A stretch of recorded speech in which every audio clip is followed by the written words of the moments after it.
नया नया जिम शुरू करा, 6 महीने 1 साल हो गया जिम करते करते। बहुत अच्छी ग्रोथ हुई बॉडी में, प्रोग्रेस हुई, मसल बिल्ड हुआ। लेकिन 1 साल के बाद 2-3 साल हो गए, 4 साल हो गए, जो ग्रोथ पहले 1 साल में हुई थी वो ग्रो हो ही नहीं रहा। वैसी ग्रोथ मिल ही नहीं रही। बॉडी एकदम ऐसा लग रहा है स्टैग्नेट हो गई, एक जगह बॉडी बननी बंद हो गई है। बॉडी बन ही नहीं रही, मसल बन ही नहीं रहे, ऐसा लग रहा है। तो ये वीडियो आपके लिए है। एक वर्कआउट करने का तरीका होता है जो मैं आपके साथ आज शेयर करने वाला हूँ। लोग नहीं करते, 90% मैंने देखा लोगों को बहुत बेकार तरीका यूज करते हैं, वो ओल्ड स्कूल तरीका जिससे बॉडी नहीं बनती। तो जो मैं अभी तरीका बताने वाला हूँ उस तरीके को यूज करके वेट ट्रेनिंग करो तो आपकी बॉडी बननी शुरू हो जाएगी। क्या है वो तरीका, देखते हैं वीडियो में।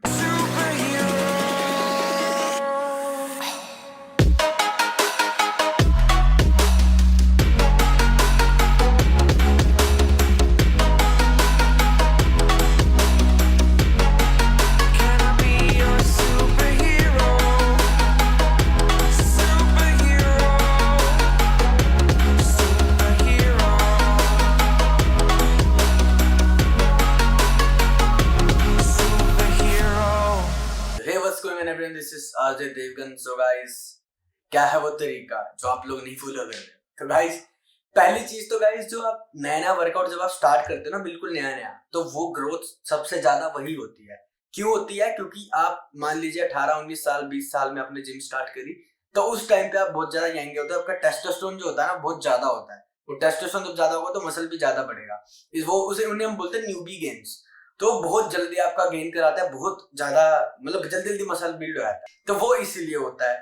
उसके बाद आपको लगता है कि हमारा मसल बिल्ड नहीं हो रहा, कहीं स्टैग्नेट हो गया, रुक गया, तो उसका भी रीजन है आप वर्कआउट बहुत गलत तरीके से कर रहे हो। अब मैं बताता हूँ आपका तरीका, आप वर्कआउट कैसे करते हो। एग्जाम्पल लेते हैं हम बेंच प्रेस का, डंबल प्रेस, ठीक है, चेस्ट पे लगाते हैं, डंबल प्रेस का एग्जाम्पल लेके चलेंगे पूरी वीडियो पे। अब आप कैसे लगाते हो? 4 सेट बोला ट्रेनर ने फ्लैट बेंच प्रेस के, तो आप पहले जाओगे 10-10 के डंबल उठाओगे, फ्लैट बेंच पे लेटोगे और उससे 15-12 जितने रैप निकलेंगे 10-10 के डंबल से लगा लोगे। फिर दूसरे सेट के लिए 15 का डंबल लोगे, 10-12 रैप लगाओगे। फिर तीसरे सेट के लिए 20 का डंबल लोगे, 10-12 सेट लगाओगे। फिर चौथे सेट के लिए 25 का 30 का डंबल लोगे और 7-8 रैप जितने निकले लगाओगे, है ना। ये आपका तरीका। अब वेट कोई कितना ही मार सकता है, एंड में किसी का 50 किलो 40 किलो का डंबल भी हो सकता है, मैटर करता है वो कितना वेट मारता है। ये गाइस तरीका ओल्ड स्कूल तरीका है। अब होता है क्या, जब आप पहले 1 साल जब ट्रेन करते हो ना, तो बॉडी को आदत नहीं होती वेट ट्रेनिंग की, एकदम से वेट ट्रेनिंग करनी आपने शुरू कर दी, तो इन्हीं तरीकों से गेन हो जाता है। लेकिन फिर क्या होता है गाइस, बॉडी अडेप्ट हो जाती है। जब बॉडी अडेप्ट हो जाती है तो मसल ग्रोथ रुक जाती है, स्टैग्नेट कर जाती है। उस मसल ग्रोथ को रिज्यूम करने के लिए गाइस हमें क्या करना पड़ता है, हमें वर्कआउट का तरीका चेंज करना पड़ता है। और अगर कोई वर्कआउट को तरीका जो स्टार्टिंग से ही ऐसा रखेगा तो उसके लिए तो और बेनिफिशियल है, और ज्यादा अच्छा गेन होगा उसका। तो गाइस, मसल गेन करने के लिए सबसे जरूरी चीज जो वर्कआउट में होती है वो होती है प्रोग्रेसिव ओवरलोड। मतलब वेट को बढ़ाते रहना हर सेट के साथ, मैं उसकी जो इंटेंसिटी है उसकी हर सेट के साथ बढ़नी चाहिए। आप सोचते हो पहले मैंने 10 का डंबल लगाया था, अब मैं 15 का लगा रहा हूँ, मैं 20 का लगा रहा हूँ, इंटेंसिटी बढ़ रही है। रैप तो उतनी लगा रहे हो, रैप में कितना फर्क आ रहा है, और इजीली लगा पा रहे हो। सो गाइस, अब मैं तरीका शेयर करता हूँ क्या है। गाइस, जो आपका एग्जांपल वही हम लेंगे फ्लैट बेंच डबल प्रेस का।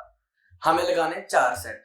तो मैं कैसे लगाऊंगा गाइस, मान लीजिए मैं मैक्सिमम मारता हूँ 40 किलो का डंबल, मेरा लास्ट सेट 40 किलो के डंबल से होता है, 30 किलो के डंबल से होता है, ठीक है, 30 या 40 किलो के डंबल से होता है लास्ट सेट मेरा, चौथा सेट। तो आप क्या करोगे, जो पहला सेट है ना वो लगाओगे आप 10 किलो के डंबल से, और 10 किलो के डंबल से आप 2-3 सेट लगाओगे, 15-20 रैप के, 10-12 रैप के 2-3 सेट लगाओगे, सेम 10 के डंबल से 3 सेट लगाओगे। इससे क्या होगा, ये आपका वार्म अप सेट होगा।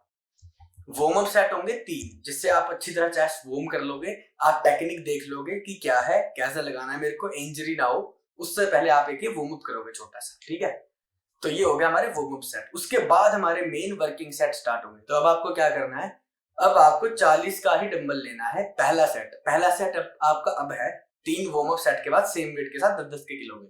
तो अब आपका पहला वर्किंग सेट है जो कि है 40 किलो के डंबल के साथ। तो 40 किलो के डंबल लेंगे, उससे मेरे मैक्सिमम 7 से 8 रैप आते हैं, तो हमेशा की तरह वही 7 से 8 रैप आएंगे। फिर हमारा दूसरा वर्किंग सेट सेम 40 किलो के डंबल से, क्योंकि मेरा मैक्स वही है, मैं उससे ज्यादा डंबल नहीं उठा सकता।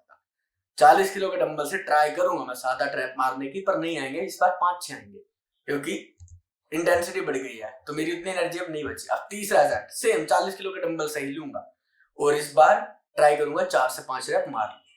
तो गाइस ये होता है प्रोग्रेसिव ओवरलोड वेट कॉन्सेप्ट्स के साथ कैसे बढ़ाना होता है। ये तरीका गाइस यूज करो, डेफिनेटली आपको मसल ग्रोथ 2x हो जाएगी, डबल स्पीड बढ़ जाएगी आपके मसल ग्रोथ की, मसल ग्रो होने की, ठीक है। और गाइस में एक और चीज है, जब आप ये कर रहे होगे तो आपको हर दिन रिकॉर्ड करना है आज आपने कितना वेट मारा और कितने रैप्स मारे उससे। मान लिया मैंने आज 40 किलो के डंबल से 12 रैप मारे हैं, तो कल मैं 40 किलो के डंबल से 13 या 14 रैप ट्राई करूंगा, ऐसे ऐसे करके 15 रैप तक मैक्स जाऊंगा। और मान लीजिए जब मैं आराम से लगाने लग जाऊंगा तो मैं फिर वेट बढ़ाऊंगा, फिर 40 का डंबल हटा के 45 किलो का डंबल लूंगा, 45 किलो के डंबल से फिर मैं मारूंगा और वेट बढ़ाऊंगा, रैप्स मारूंगा। 45 से मान लीजिए मेरे पहले हफ्ते 7-8 रैप आ रहे हैं, उनके रैप बढ़ाता रहूंगा। तो गाइस ये एक तरीका होता है प्रोग्रेसिव ओवरलोड का, मैं गारंटी दे रहा हूँ इस तरीके को फॉलो करो, वो अपना पुराना तरीका छोड़ दो 10, 20, 25, 30, इस तरीके को फॉलो करो, आपकी मसल बिल्ड होनी शुरू हो जाएगी, ठीक है। वीडियो अच्छी लगी हो तो लाइक शेयर करते ना, मिलता है आपसे अगली वीडियो में, बाय।